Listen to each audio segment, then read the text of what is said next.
Evening students, hello to everyone. As you already know that we are done with reproduction in plants, particularly angiospermic plants in last class, right?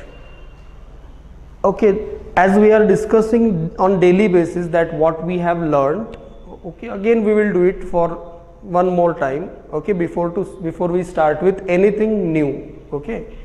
So in all, if you recall, if you summarize the things that we learned in last chapter, that is reproduction in flowering plants. So broadly हमने कौन सी चीज़ें पढ़ी, broadly हमने किन किन चीज़ों पे focus किया, हम सिर्फ किसकी बात करेंगे यहाँ पे, reproduction in flowering plants और angiosperms, right? तो देखो सबसे पहले शुरुआत हमने की किस चीज को पढ़ने के साथ, फ्लावर के एसेसरी और नेसेसरी स्ट्रक्चर्स को पढ़ने के साथ, खास करके नेसेसरी स्ट्रक्चर्स मतलब एंड्रोशियम और गाइनोशियम, करेक्ट। एंड्रोशियम जिसको हम और क्या कहते हैं अल्टरनेटिवली, स्टेमेन, उसके मेंबर्स को कहते हैं। एंड्रोशियम क्या है, male reproductive part of the flower, और गाइनोशियम क्या है, female reproductive part of the flower. Flower क्या है, reproductive shoot of the plant, जिसका पर्पस क्या है, सेक्सुअल रिप्रोडक्शन की एक्टिविटी को कंडक्ट करना।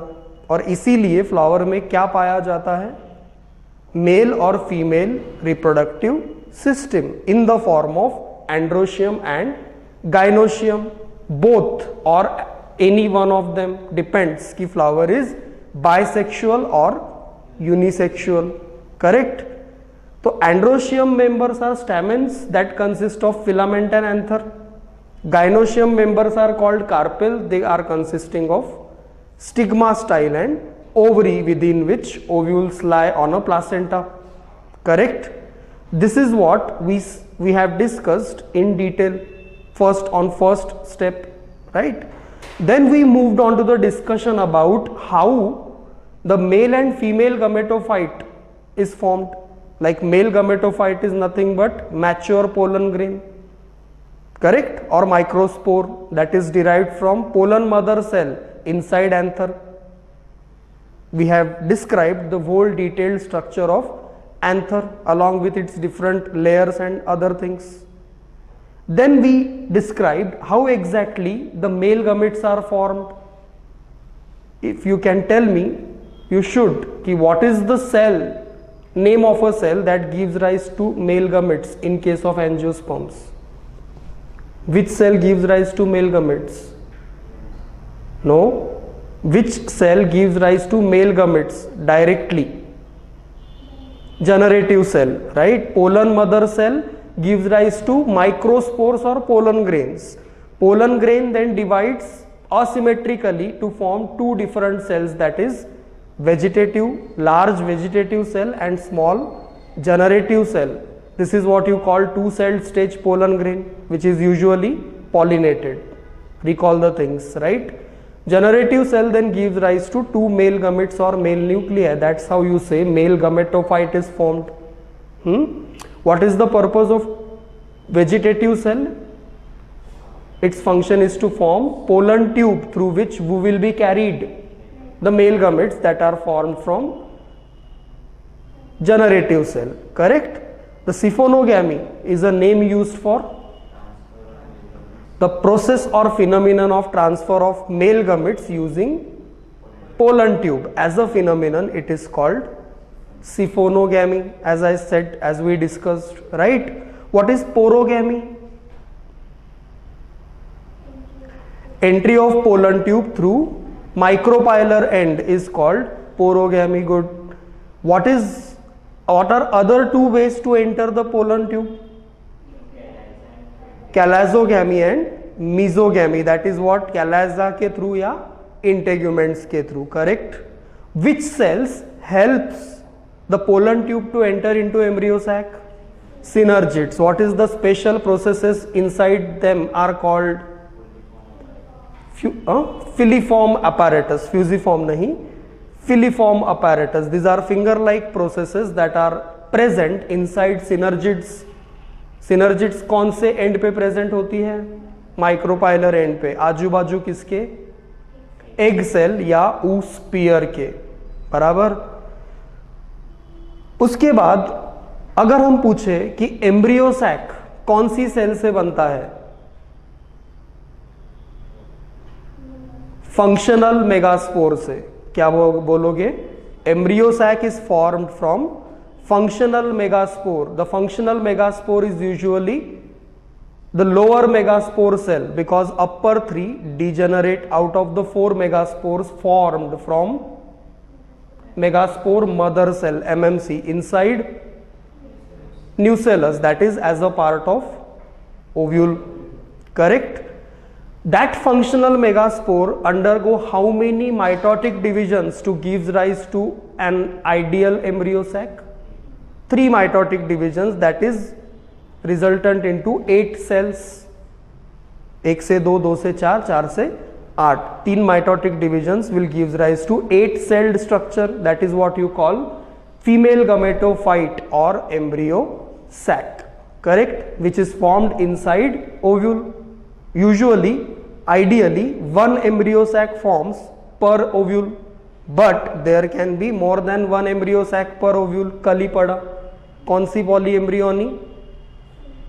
Simple polyembryony is the term used if more than 1 embryo sacs are formed in a single ovule and all of them are fertilized by different male gametes. Then there will be multiple embryos per seed. In such case, polyembryony is called as simple polyembryony. ये हमने कल ही पढ़ा। Correct? Fertilisation कैसे होता है? Pollination पहले pollen grain को स्टिग्मा पे छोड़ता है। पॉलिनेशन का तरीका चाहे जो कॉन्सेप्ट या पर्पस कॉमन है, to transport pollen grain on to the surface of stigma of the desired flower. कौन कौन करता है ये हमने पढ़ा। Air, water as a abiotic agents, insects, birds, bats और कुछ और भी as a biotic agents. Right? उसकी पेक्यूलियरिटीज भी हमने पढ़ी। 2-3 इंपॉर्टेंट क्वेश्चन जो हर टॉपिक से निकलते हैं उनको हमने डिस्क्राइब किया, जैसे कि हाइपोहाइड्रोफिली में एग्जाम्पल। हाइपोहाइड्रोफिली का मतलब pollination below the water surface, Zostera yes, and Vallisneria is an example that you need for epihydrophily. Right? So that's how you need to understand कि कौन सी चीजें इंपॉर्टेंट है, जरूरी है। करेक्ट? उसके बाद हमने पोलन ग्रेन के कैरेक्टरिस्टिक्स पढ़े, फ्लावर के कैरेक्टरिस्टिक्स पढ़े जो हर तरह के स्पेसिफिक पॉलिनेशन मेथड के लिए जरूरी है।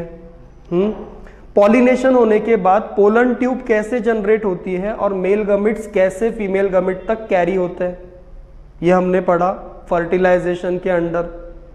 और फर्टिलाइजेशन में हमने हेडिंग को रखा था डबल फर्टिलाइजेशन। क्यों? क्योंकि एंजियोस्पर्म्स में एक साथ कितने मेल गमिट्स बनते हैं? 2, और वो 2 अलग अलग सेल्स के साथ फ्यूज होते हैं विद इन एम्ब्रियो सैक और फीमेल गमेटोफाइट।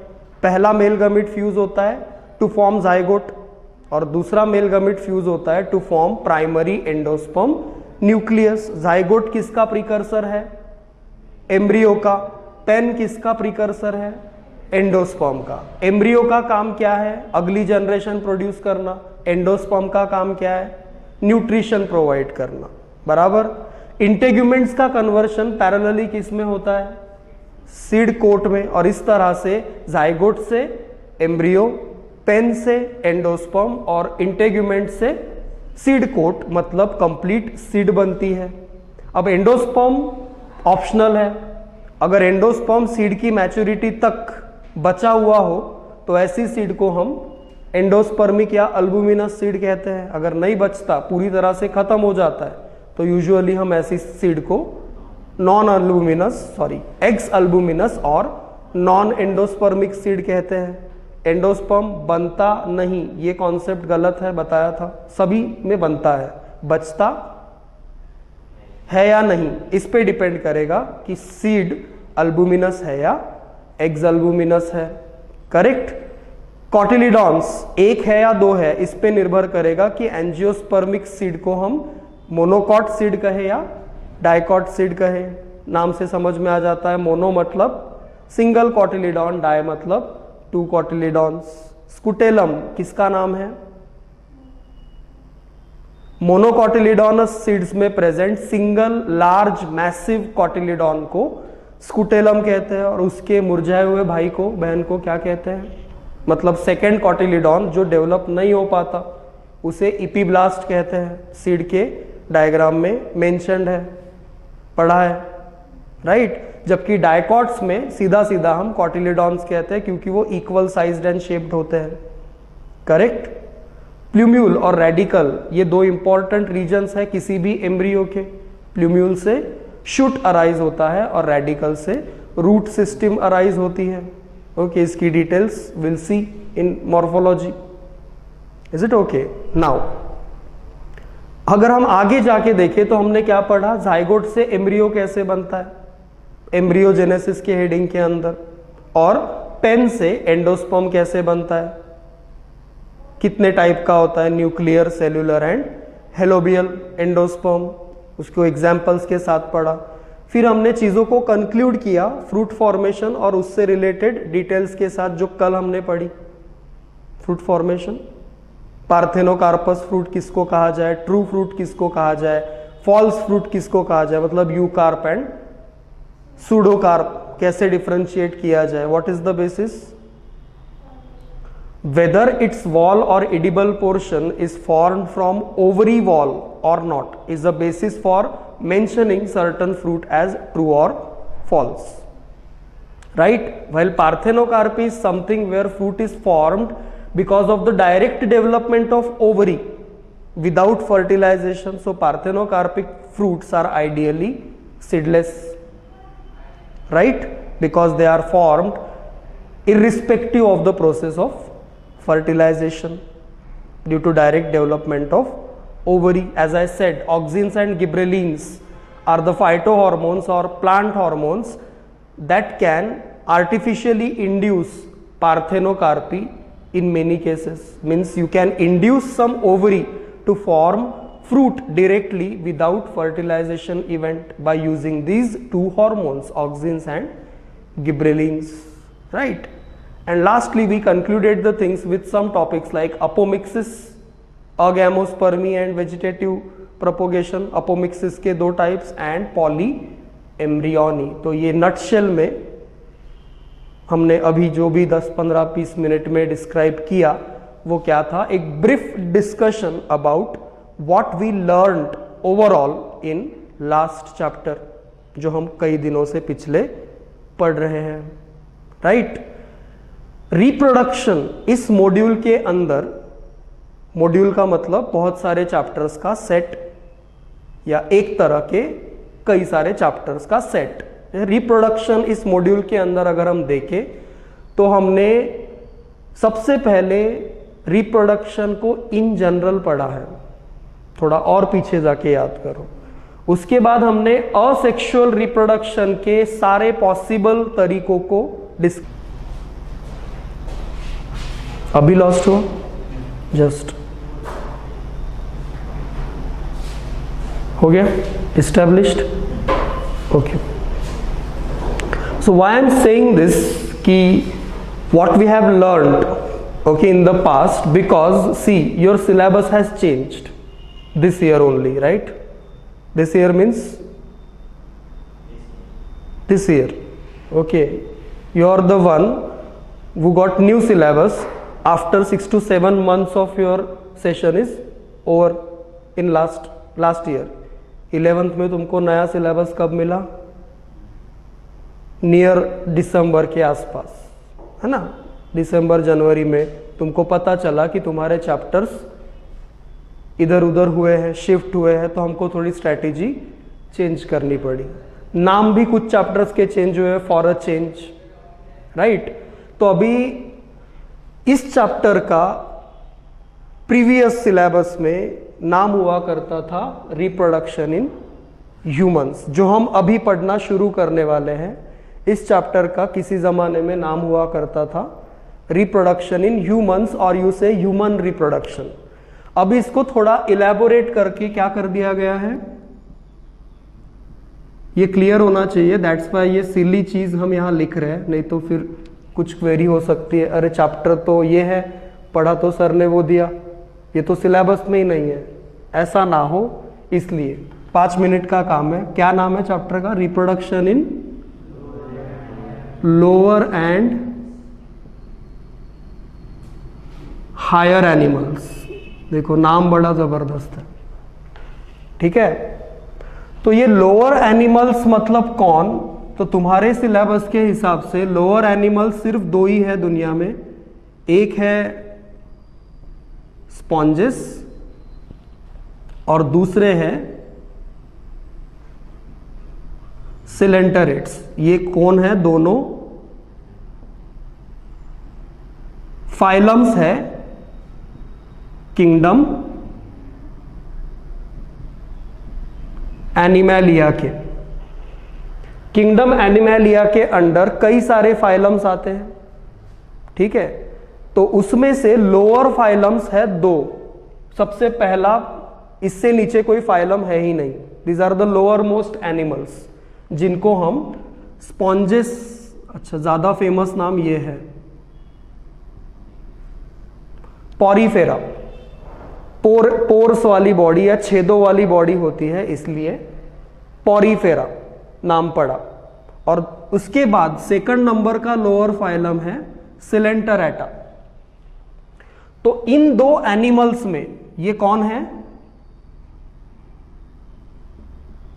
एनिमल्स है, प्लांट्स नहीं। ये 2 ऐसे एनिमल्स है जिनमें रिप्रोडक्शन असेक्सुअली देखा जाता है। ओके, यूजुअली हम क्या सुनते हैं कि plants are capable of asexual reproduction, that is what you call vegetative propagation. हमने प्लांट्स में क्या हो गया, हमने प्लांट्स में होने वाले सभी पॉसिबल वेजिटेटिव प्रोपोगेशन मेथड्स या असेक्सुअल मेथड्स को पढ़ा। Is it okay? Asexual methods में हमने प्लांट्स में कुछ भी नहीं छोड़ा जब हमने असेक्सुअल रिप्रोडक्शन पढ़ा, राइट।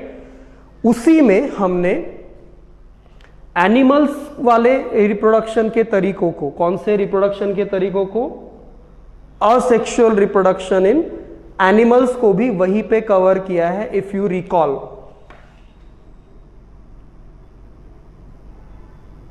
जेम्यूल फॉर्मेशन, ओके, ये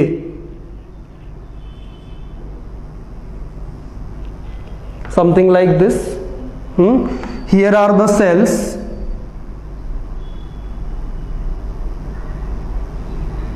okay, and here are protective structures. Okay, this whole thing is called gemule. Okay, these protective things are called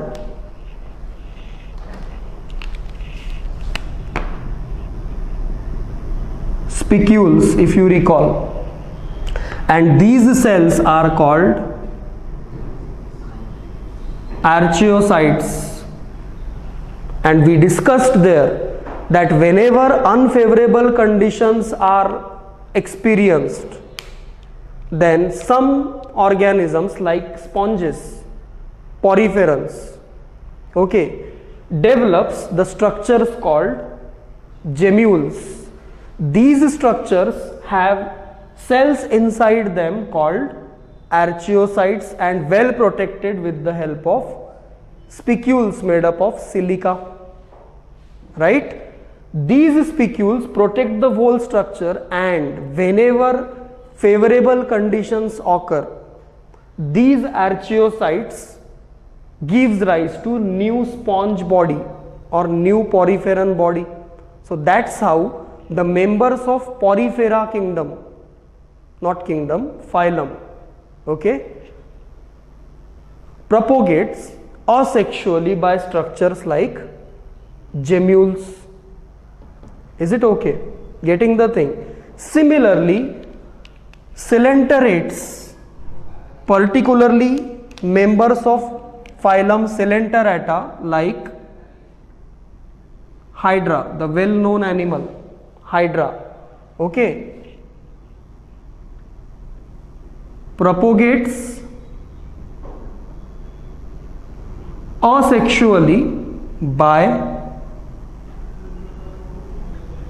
budding. जब हमने असेक्सुअल रिप्रोडक्शन पढ़ा तो उसमें मे बी इसको एग्जाम्पल हमने लिया है, लेकिन हमने डायग्रामेटिकली पढ़ा था यीस्ट के लिए. Yeast as a unicellular fungi reproduces asexually by budding. What is budding? Budding is nothing but the development of small outgrowth on a parent cell called bud, and that bud then detaches from the parent cell and develops as a whole new organism. So this kind of thing you also see in which animal? Hydra, that belongs to phylum Coelenterata. Is it okay? Coelenterata नहीं है ये, it is pronounced as Coelenterata, which is the second phylum after Porifera if you go by sequence in kingdom Animalia, lower animals. तो ये वो दो lower animals है जिनमें दो asexual reproduction की methods हमको देखने को मिलती है, जो दोनों की दोनों हम already describe कर चुके हैं. जहां तक इसके डिटेल्ड डिस्क्रिप्शन का सवाल है, कहां?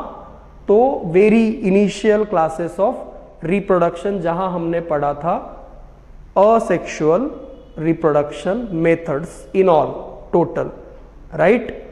अब लोअर एनिमल्स वाला किस्सा खत्म होने के बाद, इस चैप्टर के नाम के हिसाब से जा रहा हूं मैं, लोअर एनिमल्स का किस्सा इन दोनों चीजों के साथ खत्म हो जाता है. Just look at your book, you will find this, right. तो बचता कौन है? हायर एनिमल्स, बराबर. अब हायर एनिमल बोलना किसको? क्या डेफिनेशन है हायर एनिमल्स की? तो एज सच कोई भी ऐसी डिमार्केशन नहीं है किसी भी सिलेबस में या किसी भी बुक में कि इस आधार पे किसी एनिमल को लोअर बोला जाए और इस और एनिमल को हायर बोला जाए. सी, अगर तुम पॉरीफेरा और सिलेंटेरेटा में कंपेयर करोगे तो coelenterata is higher animal than porifera. समझ में आ रहा है क्या बोल रहा हूं मैं? अगर तुम पॉरीफेरा और सिलेंटेरेटा में कंपेयर करोगे तो व्हाट यू विल सी कि भाई ये वाला फाइलम जो है ये इस वाले फाइलम से ज्यादा एडवांस्ड है, ज्यादा सोफिस्टिकेटेड चीजें इसमें देखने को मिलती है. तो तुम क्या बोलोगे कि this phylum is higher phylum than this phylum. So that's what the thing is. Like if I say कि just compare between like anything you take, like the Sonata watch with a Titan watch. If I tell you to compare them, just compare Sonata and Titan. What you will say?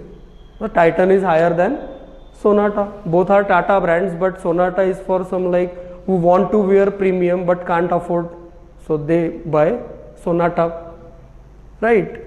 And others buy Titan. But if I say just compare Titan and Fast Track, they are equal almost. But if I say compare Titan or Fast Track with something like Omega, okay, so there is no comparison. It's all the way Omega is a higher thing, very much higher thing than Titan or Fast Track. Getting the thing right? So there is no proper demarcation to say it like कि ये higher animal है, ये lower animal है. Comparative manner में higher या lower कौन है, ये किस पे डिपेंड करता है? जितना ज्यादा complexity level बढ़ेगी वो उतना higher, जितना चीजें simple होंगी वो उतना lower. सीधी सी बात. तो स्टडीज के अनुसार porifera is lower most, after that there is coelenterata, then there is cnidaria, then there is platyhelminthes means flatworms, then there is aschelminthes means round worms, then there are annelids, annelids earthworm वगैरह, उसके बाद arthropods, है ना, तो ये ऐसे phylums, मोल्यूस्क आते हैं उसके बाद, तो ये ऐसे फाइलम्स एक के बाद एक बढ़ते गए हैं। हमारा उधर ब्रेक लग गया है तो इसलिए, नहीं तो ये हो जाता। लेकिन फिर भी बता रहा हूं कि कैसा है ये सीक्वेंस है, तो इसको उल्टा उल्टा नहीं कर सकते। Mollusc is always a higher animal than arthropods, arthropods are always higher than annelids, annelids are always higher than round worms, round worms are higher than flat worms, flat worms are higher than cnidarians, cnidarians are higher than coelenterates, coelenterates are higher than poriferans, poriferan के नीचे एनिमैलिया है ही नहीं। Correct. तो फिर higher में पढ़ना किसको, तो देखो तुम्हारा सिलेबस, अगर बुक अगर तुम देखोगे तो दिख ही जाएगा क्लियर कट मैनर में, तुमको एक ही हायर एनिमल के बारे में रिप्रोडक्शन के रेफरेंस में पढ़ना है, वो है खुद हम, और हम इनसे बहुत ज्यादा हायर है, राइट। और हमारे केस में रिप्रोडक्शन की डिटेल्स हमको ही पढ़नी है। दैट्स वाई पहले जो नाम हुआ करता था वो आइडियल था, रिप्रोडक्शन इन ह्यूमंस, इसीलिए हम भी इसी हेडिंग को लेके चलेंगे, इतना कौन लिखते बैठेगा, ठीक है। और तुम भी इस बात को दिमाग में क्लियर कर लो कि हायर एनिमल्स में तो तुम पढ़ना चाहो तो अर्थवर्म का भी रिप्रोडक्शन तुमको पढ़ना पड़ेगा, है ना। राउंड वर्म का भी रिप्रोडक्शन, वुचेरेरिया बैंक्रॉफ्टी वाला, वो कौन सा डिसीज था, वुचेरेरिया बैंक्रॉफ्टी वाला डिसीज कौन सा था, एलिफेंटासिस, फाइलेरिया, एस्कैरियासिस वाला डिसीज, एस्कैरिस ल्यूम्ब्रिकॉइड्स वाला। राउंड वर्म को भी तुमको पढ़ना पड़ेगा, flat worm. How many higher animals you are going to study in reference to reproduction, you can't. So what you need is reproduction in humans as far as higher animals are concerned. So make it very very clear in your mind first कि तुमको higher animals में reproduction पढ़ना है, मतलब किस में पढ़ना है, कुछ प्रॉब्लम है, higher animals में reproduction पढ़ना है मतलब किस में पढ़ना है, humans में. So you need to focus on human reproduction rather than focusing on term higher animals. Getting the thing? And as far as lower animals are concerned, you have only two things, gemmules and budding, both are done already, if you see, right? So therefore, without wasting any more time, we are very clear about what we are going to learn in upcoming classes. This thing, reproduction in humans or human reproduction. It's a very much familiar thing if you see, because we know that how we take birth.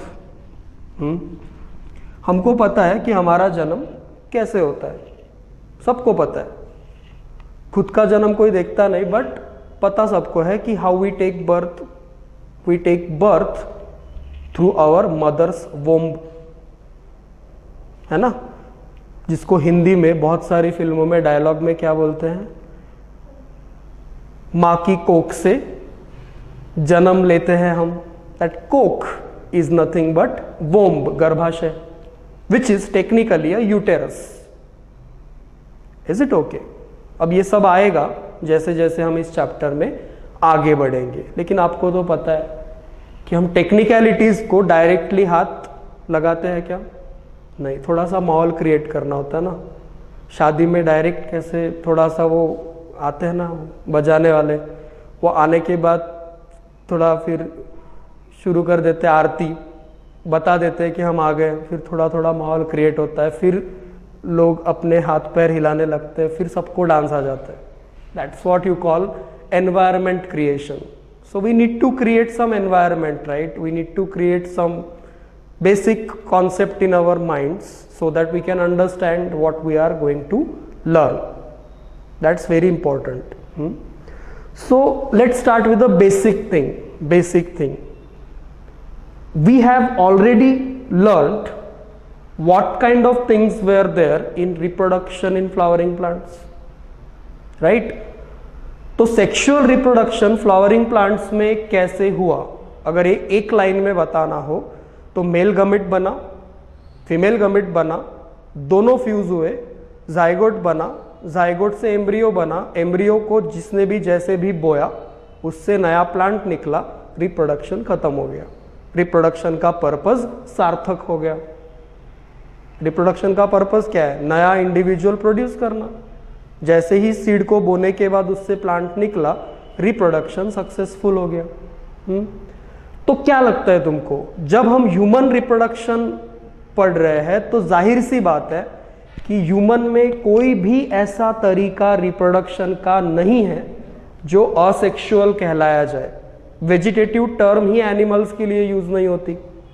Vegetative ये term सिर्फ और सिर्फ plants के लिए use होती है। So there is nothing like vegetative thing in any animal, forget about humans.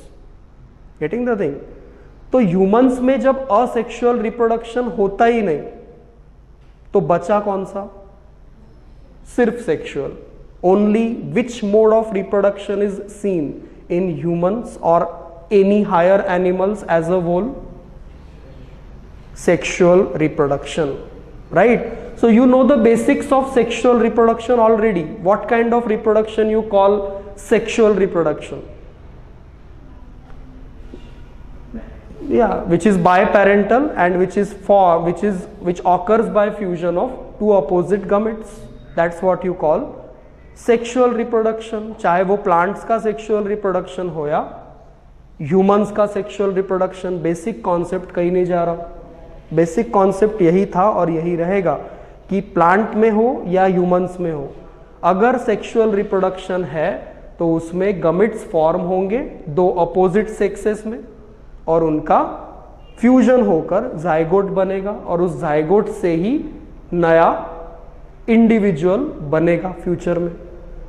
ये बात यहां पे भी लागू होती है, राइट? नाउ प्लांट्स के केस में ह्यूमन प्लांट नहीं है ना, human is an animal, right? तो प्लांट्स के केस में फ्लावर क्या था?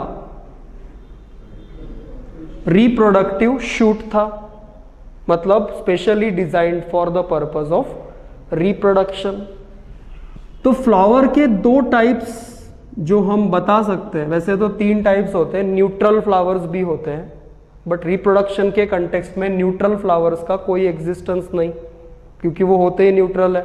They do not contain any sex organ. But reproduction के कंटेक्स्ट में फ्लावर्स यूनिसेक्सुअल और बायसेक्सुअल होते हैं। और प्लांट्स कैसे होते हैं, मतलब फ्लावरिंग प्लांट्स कैसे होते हैं?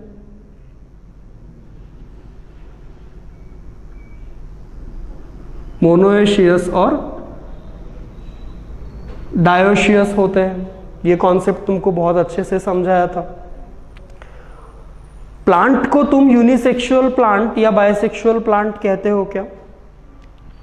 नहीं, प्लांट को तुम मोनोएशियस या डायोशियस कहते हो और फ्लावर को तुम यूनिसेक्सुअल या बायसेक्सुअल कहते हो, है ना? एनिमल्स में फ्लावर जैसा कुछ होता है क्या? नहीं होता। कॉन्सेप्ट है, एनिमल्स के हाथ पे कुछ ऐसा स्पेशल नहीं उगता ना रिप्रोडक्शन के लिए, जैसे फ्लावर उगता है प्लांट पे। तो जैसे ही किसी प्लांट पे फ्लावर उगने लगे, हम समझते हैं कि प्लांट जवान हो गया, technically speaking. Don't take it otherwise, क्योंकि किसी फ्लावरिंग प्लांट पे जब तक फ्लावर्स नहीं लगते तब तक वो सेक्सुअल रिप्रोडक्शन कर ही नहीं सकता। और सीड से निकलने के बाद दूसरे दिन तो फ्लावर्स लगते नहीं प्लांट में। हर प्लांट एक समय लेता है फ्लावर्स लगने के लिए, कोई 2 दिन लेता है, कोई 10 दिन लेता है, कोई 1 साल लेता है, डिपेंड्स। वैसे ही एनिमल्स, खास करके ह्यूमंस भी पैदा होते ही रिप्रोडक्शन के कैपेबल बन जाते हैं क्या? नहीं, वो भी समय लेते हैं। किस कैपेबल बनने के लिए? रिप्रोडक्शन करने के कैपेबल बनने के लिए। और ह्यूमंस या किसी भी एनिमल में फ्लावर जैसा कोई रिप्रोडक्टिव शूट या रिप्रोडक्टिव पार्ट अलग से प्रोड्यूस नहीं होता, it is a part of their body always, जिसको हम रिप्रोडक्टिव सिस्टम कहते हैं, बराबर ना, मेल रिप्रोडक्टिव सिस्टम और फीमेल रिप्रोडक्टिव सिस्टम। तो फिर अगर एनिमल्स के लिए टर्मिनोलॉजीज यूज करनी हो तो unisexual and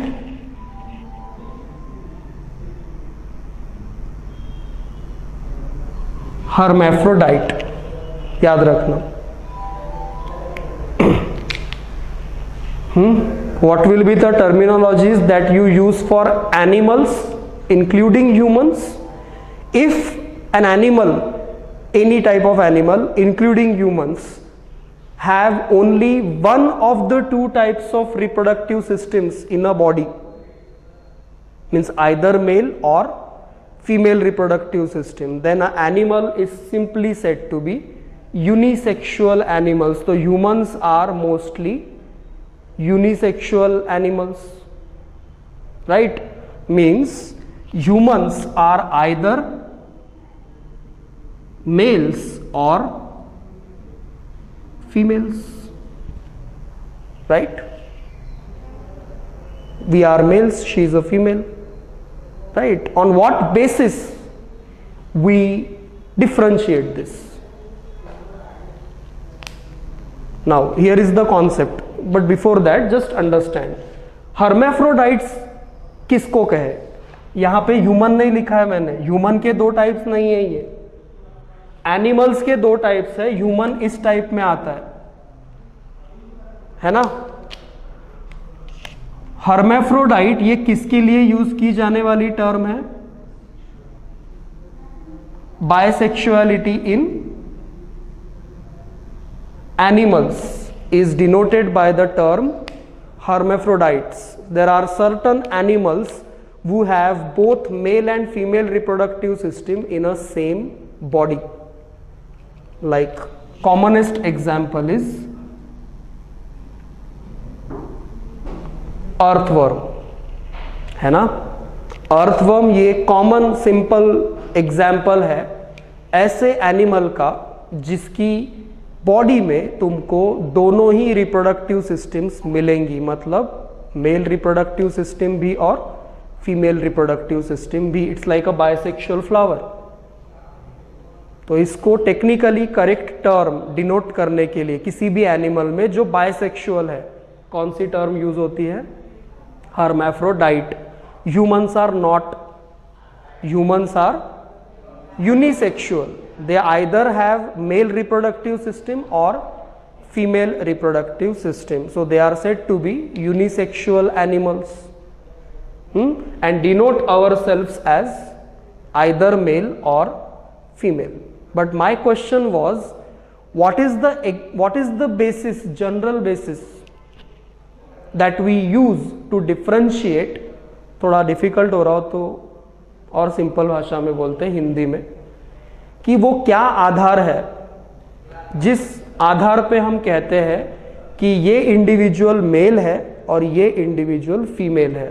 frankly speaking, because you are a grown up people, okay, you are not small kids, I am going to teach you the human reproduction, where you will learn everything about human reproduction right from the sex organs and the process of copulation that technically called as sex. So there is nothing to hide. So be frank, be open with your minds. Okay. Like if I ask you whether can you see the reproductive systems of people to differentiate them? Only doctor can see when you take birth, right? After that we are civilized, we are not tribals, so we wear clothes, technically speaking, on a platform which is going to be public, okay, but it's a truth that we are not tribals, we don't live in aranya, jungle anymore, we are much civilized people and we wear clothes and everything, okay, to hide something that every one of us has. Okay, whatever, philosophy बाजू में रखते हैं। तो क्या हम reproductive systems को देख के ये डिफरेंशिएट करते हैं कि मेल कौन है और फीमेल कौन है? नहीं।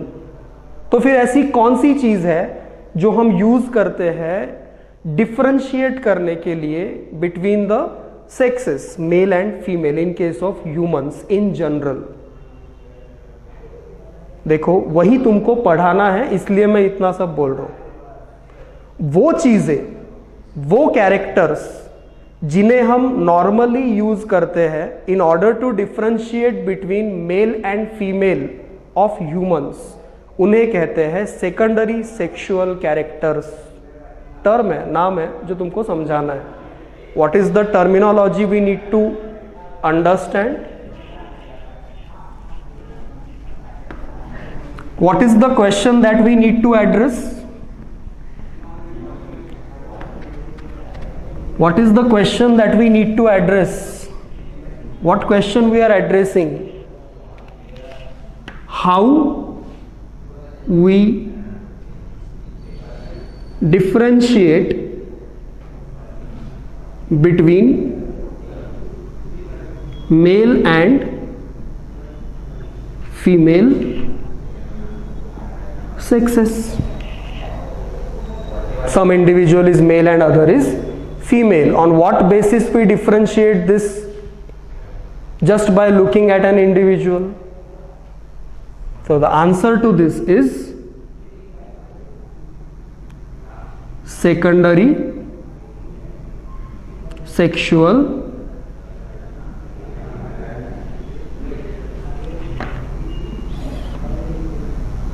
is always tricky spelling, characteristics. So secondary sexual characteristics, या जिन्हें हम और क्या कहते हैं?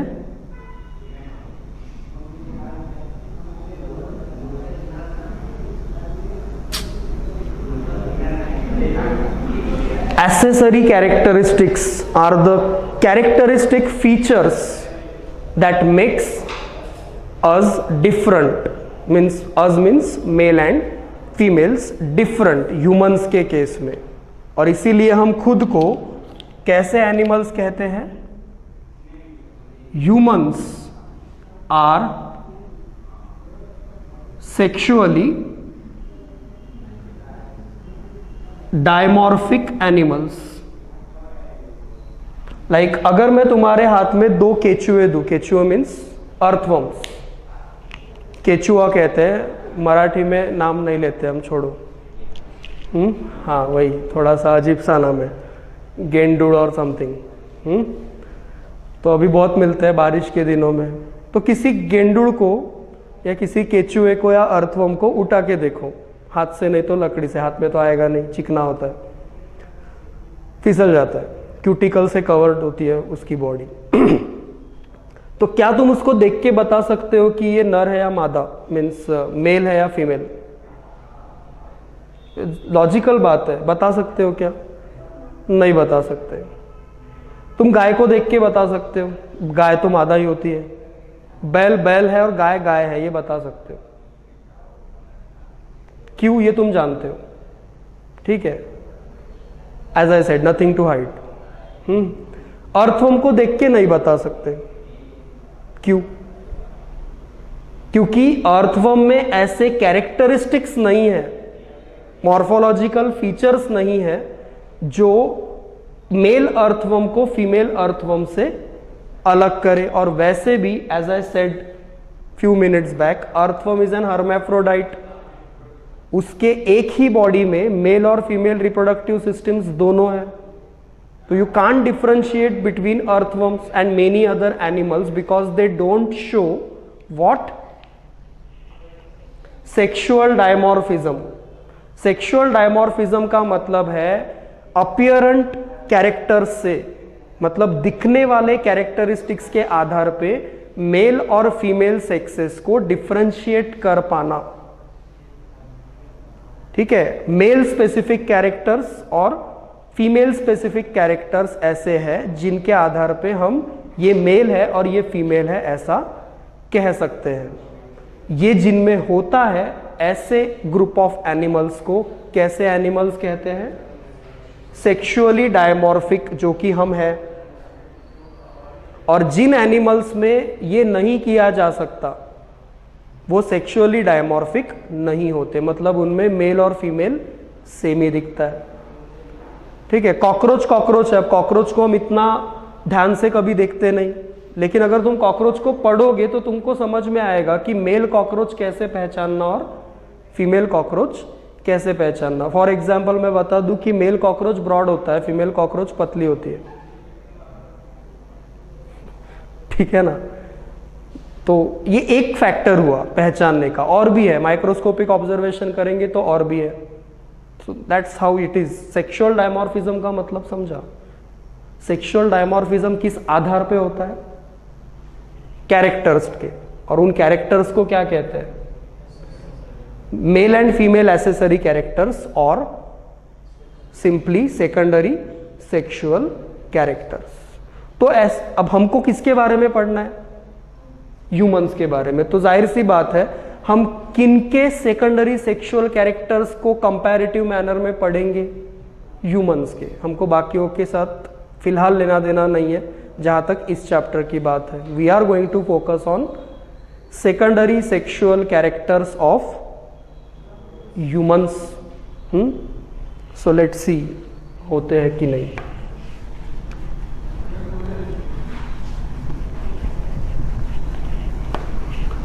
सेकेंडरी सेक्सुअल कैरेक्टर्स बोलते किनको है ये समझ में आया ना, कि ये दिमाग के बाहर जा रहा है?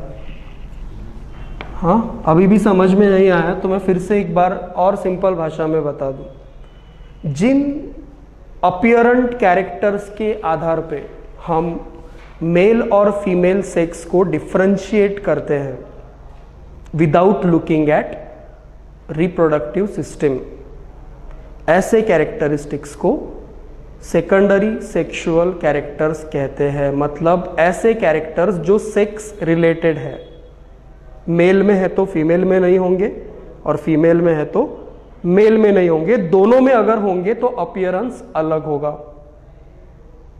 ठीक है, ऐसे जो स्पेसिफिक कैरेक्टरिस्टिक्स है, सेक्स स्पेसिफिक कैरेक्टरिस्टिक्स, उन्हें क्या कहते हैं? Secondary sexual characteristics. और वो आधार होते हैं किस चीज का? सेक्सेस के बीच डिफरेंशिएट करने का, mail and female. And it's not just about humans, it's about every animal that shows sexual dimorphism. okay, and not applicable to those animals who don't show sexual dimorphism. Is it okay? Now, secondary sexual characters,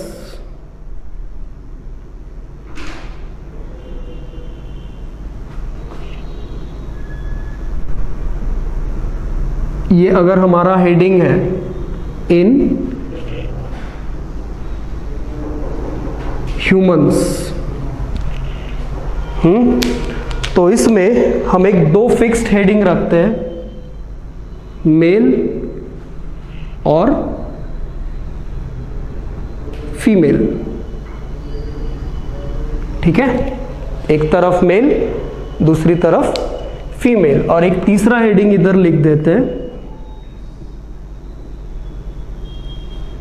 characters. तुम्हारे notes जो भेजे मैंने अभी अभी दोपहर में, उसमें first page पे तुमको ये मिलेगा। नोट्स भेजे हैं अगर तुमने देखा होगा तो वहां पे फर्स्ट पेज पे तुमको ये मिल जाएगा चार्ट के फॉर्म में, जो हम यहाँ पे पढ़ रहे हैं। जैसे मैं यहाँ पे लिखूं, पहला कैरेक्टर जनरल बॉडी बिल्डअप। ठीक है, कैरेक्टर क्या लिखा मैंने? हम यहाँ पे डोमिनेंट रिसेसिव नहीं पढ़ रहे, वो मेंडल वाला हो गया। ये क्या है? ह्यूमन के कैरेक्टरिस्टिक्स जो मेल और फीमेल में अलग अलग होते हैं। जनरल बॉडी बिल्डअप अगर ये कैरेक्टर है, तो मेल में ये क्या लिखा जाएगा? मोर muscular.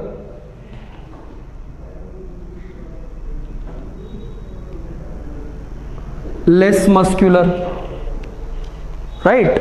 Means body is more masculine, muscles are more marked in case of males, while fat deposition is more in case of females, so muscles are not that much marked.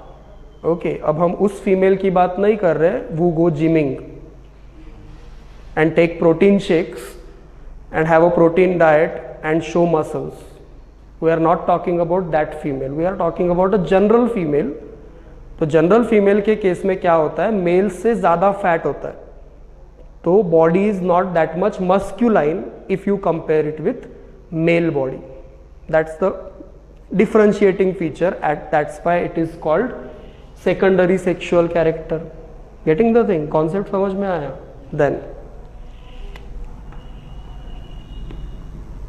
ये तो सर्वश्रुत सर्व ज्ञान सबको पता है, मतलब ये सर्वज्ञ है, ज़्यादा ही हिंदी शुद्ध हो रही क्या, वेल नोन है.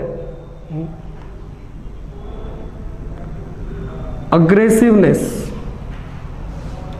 अग्रेसिवनेस इन द सेंस, उसको कैसे डिफाइन करूं मैं? Aggressiveness in the sense males are not that shy in general, ज़्यादा अग्रेसिव होते हैं अप्रोच में. Females are less aggressive, more like थोड़े से लाजाड़ू वगैरह होते हैं, जो भी. अब ये मिसकंसेप्शन है, बट बुक मानती है तो हम मानते हैं, ठीक है. तो इसमें क्या लिखेंगे? मोर मार्क्ड, लेस मार्क्ड, मतलब है ये तो बुक भी मानती है, बट लेस मार्क्ड, तो ये थोड़ा सा झूठ है, बट ठीक है. Aggressiveness is less marked in female and more marked in male. We are in 2020 and it is opposite now. More or less opposite. Males are less aggressive and females are more aggressive nowadays. So there should be a change in this particular point. I strongly suggest. But मेरा बोलना कौन मानेगा, है ना? तीसरा characteristic हम लेते हैं, चलो हेयर्स, जैसे facial hairs. Okay, prominently present. Okay, absent और less prominent. Like beard and mustache. After attaining sexual maturity, every male more or less develops peculiar facial hairs in the form of mustache and beard, right? Females generally don't, even if they are less prominent, means not apparent. That's why it is considered as one of the secondary sexual characteristics. Right? Then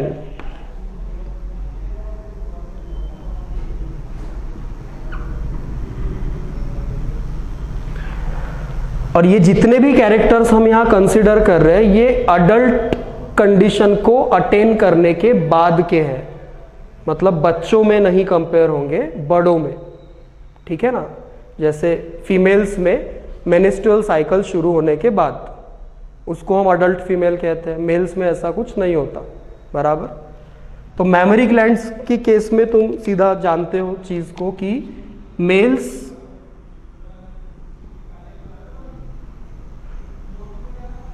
non developed, females well developed, right? Because in females these mammary glands are going to work for nourishment of the newborn in future. So mammary glands in females are well developed after females attain sexual maturity, but in males they remain dormant. Usually they do not develop. So this is one of the secondary sexual characters that differentiate males from females. Okay, there is a situation in males where their mammary glands are more than normally developed. उस condition को disease कहते हैं या disorder कहते हैं mails में. Mails में mammary glands का ज़्यादा डेवलप होना ये कोई आम बात नहीं है। अगर ऐसा होता है किसी मेल में तो उसको गायनेकोमैस्टिया कहते हैं, जो कि हम डिसऑर्डर्स में पढ़ेंगे आगे जाके। समझ में आई ना बात। नॉर्मल चीज़ क्या है कि mammary glands are non developed in males and well developed in females after attaining sexual maturity, right. So this is as a character. Then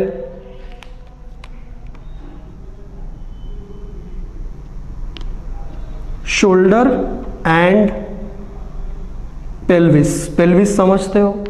नहीं समझते तो यहाँ हिंदी में लिख देते हैं हम कमर। कमर के बोन को क्या कहते हैं? Pelvic girdle. थोड़ा बहुत अगर पता हो, क्योंकि हमने स्केलेटन नहीं पढ़ा है। तो पेल्विक गर्डल है ये पेक्टोरल गर्डल है। पेक्टोरल गर्डल में हाथ फिक्स होते हैं, पेल्विक गर्डल में पैर फिक्स होते हैं। तो कमर वाला जो बोन है that is pelvic girdle bone, pelvis bone, ठीक है। ये जो पेल्विस है, कमर, कमर वाला हिस्सा, अच्छा उससे पहले शोल्डर है। शोल्डर दोनों के पास है, पेल्विस दोनों के पास है, लेकिन shoulder is more broad in case of males as compared to females, and उल्टा कमर या pelvis is less broad in males as compared to females. The reason is females में पेल्विक बोन में कार्टिलेज नाम का टिश्यू होता है, जबकि mails में वो पूरा बोन होता है। तो मेल्स का कमर जो है वो फ्लेक्सिबल नहीं होता, फीमेल्स की कमर फ्लेक्सिबल होती है, because it helps them to give birth to the child. That's what the process is called parturition. Again we are going to see all the details about it in this chapter that we are started with just today. Okay, so ये character है जो फिर से देखो आप अलग है, right. तो ये सेकेंडरी सेक्सुअल कैरेक्टर है। उसके बाद और इसमें इस लिस्ट में अगर हम और ऐड करना चाहे तो कर सकते हैं, जैसे कि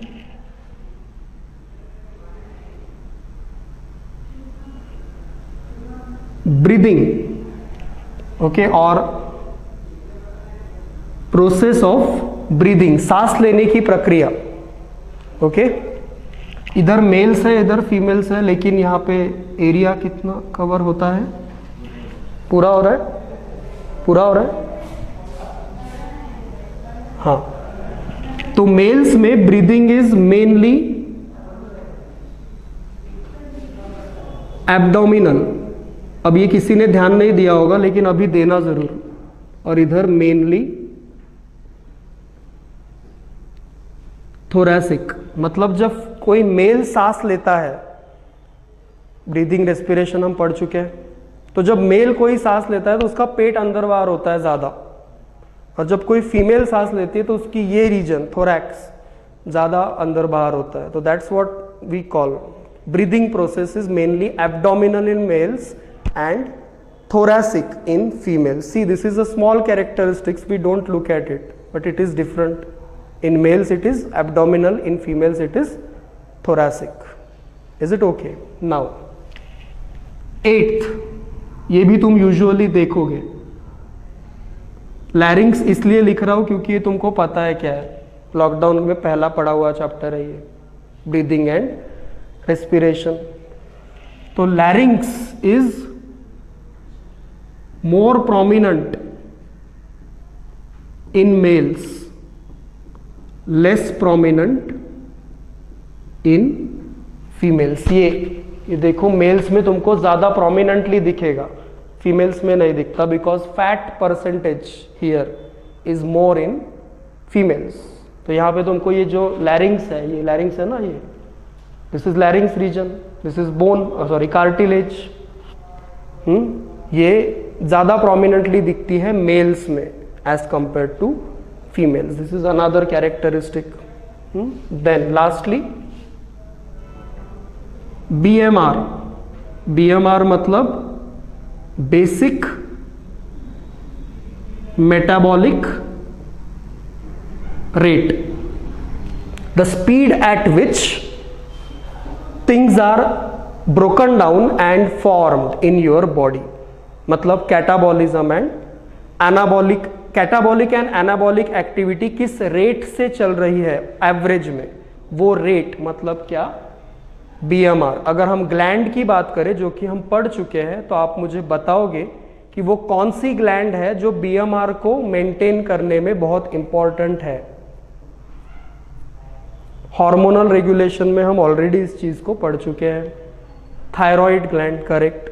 thyroid gland is the gland, thyroid gland ही बोलना था ना कि और कुछ बोलना था? अच्छा, तो थायराइड ग्लैंड वो ग्लैंड है जो हमारे बॉडी में किस चीज को रेगुलेट करने में काम करती है, बेसल और बेसिक मेटाबॉलिक रेट, बीएमआर। और इसीलिए अगर थायराइड ग्लैंड में प्रॉब्लम हो जाए तो बहुत प्रॉब्लम क्रिएट होती है। तुमने सुना होगा लोगों को थायराइड रिलेटेड इश्यूज होते हैं, तो थायराइड रिलेटेड इश्यूज नहीं होते, वो multiple problems, physiological problems body में क्रिएट होते हैं just because of less functional thyroid gland as it maintains BMR, basic metabolic rate. तो नेचुरली ये डिस्क्रिमिनेशन नेचुरली है, अब इसमें फेमिनिज्म मत लाना, ठीक है। स्त्रीवाद, फीमेल्स में बीएमआर ऑलरेडी नेचुरली कम होता है as compare to male. So if you go by, technically go by stamina, तो stamina is more in males than in females. Science से दिस, इज इट ओके? तो ये कुछ कैरेक्टरिस्टिक्स है जो यहाँ पे पूरे के पूरे लिखे हुए हैं 9। जिन कैरेक्टरिस्टिक्स को ध्यान से देखो तो इन्हें यूज करके हम डिफरेंशिएट करते हैं between male and female sexes. हम या ऐसा कहें कि ये मेल और फीमेल स्पेसिफिक एसेसरी कैरेक्टर्स है जो सेक्स से जुड़े हुए, right. So this is what we were discussing. You can see the heading secondary sexual characters in humans in comparative manner. In next class we will learn about, or we will start the things actually, right, that is reproductive systems of male and female. But again the pattern will be, we will learn everything about male first, then everything about female, okay, then process of fertilization and so on. The pattern will be more or less same like plants, okay. So just read about these things as notes are provided already, you have book already. We will discuss one by one. Thank you.